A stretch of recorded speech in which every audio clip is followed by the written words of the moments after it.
Hello guys, ഇത് പാലക്കാട് എല്ലാവർക്കും അറിയാൻ ചാൻസ് കുറവുള്ള ഒരു ഹിഡൻ സ്പോട്ടാണ്. ഇതെവിടെയാണെന്ന് ഞാൻ പറയാം. പാലക്കാടൊക്കെ വന്നിട്ട് നമ്മൾ സൈലൻറ്റ് വാലിയൊക്കെ പോയി തിരിച്ചു വരുന്ന സമയത്ത് കുറച്ച് വൈകുന്നേരം സമയത്ത് ചിലപ്പോൾ നമ്മൾ കാഞ്ഞിരപ്പുഴ ഡാമിലേക്കോ അല്ലെങ്കിൽ കാഞ്ഞിരപ്പുഴ ഗാർഡൻസിലേക്കോ പോകും. 30 രൂപ ടിക്കറ്റ് എടുത്ത് അവിടെ പോകുമ്പോൾ ചിലപ്പം നിങ്ങൾക്ക് ആസ്വദിക്കാൻ പറ്റും. വെയിലുള്ള സമയമൊക്കെ ആണെങ്കിൽ നല്ല ചൂടായിരിക്കും, അവിടെ ഇങ്ങനെ ഇരിക്കാം. പക്ഷേ അതിലും കുറച്ചുകൂടെ ഭംഗിയായിട്ട് ഫ്രീ ആയിട്ട് നിങ്ങൾക്ക് ഇവിടെ എക്സ്പ്ലോർ ചെയ്യാൻ പറ്റുന്ന ഒരു സ്ഥലമാണിത്.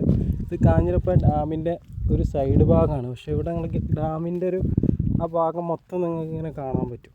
നല്ല അടിപൊളി സ്ഥലമാണ്. അപ്പോൾ കാഞ്ഞിരപ്പുഴ ഡാമിൻ്റെ അവിടെ പോകുന്ന ആളുകൾ നിർബന്ധമായിട്ടും ഇവിടെയും പോകണം. ഇവിടെ പോയിട്ട് നിങ്ങൾ ഇവിടെ എക്സ്പ്ലോർ ചെയ്യണം.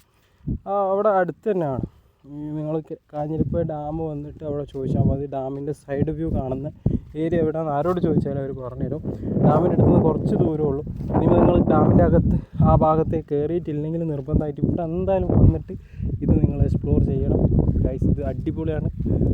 അടിപൊളി എന്ന് പറഞ്ഞു കഴിഞ്ഞാൽ എന്താ ഇപ്പോൾ പറയാം, നമ്മൾ 4 ഭാഗവും മല അങ്ങനെ ചുറ്റി കിടക്കണം. അതിൻ്റെ ഇടയിൽ നമ്മൾ വെള്ളത്തിൻ്റെ നടുവിൽ ഇങ്ങനെ വന്ന് നിൽക്കുന്ന പോലെയാണ്. അടിപൊളി വൈബ് സ്ഥലം. അപ്പോൾ കിട്ടില്ല വ്യൂ ആണ്. നിർബന്ധമായിട്ട് ഇവിടെ വന്നിട്ട് എക്സ്പ്ലോർ ചെയ്യണം ഗൈസ്. അപ്പം പാലക്കാട് വരുന്നവർ, സൈലൻറ്റ് വാലി വരുന്നവർ നിർബന്ധമായിട്ടും വരിക. Okay, thank you.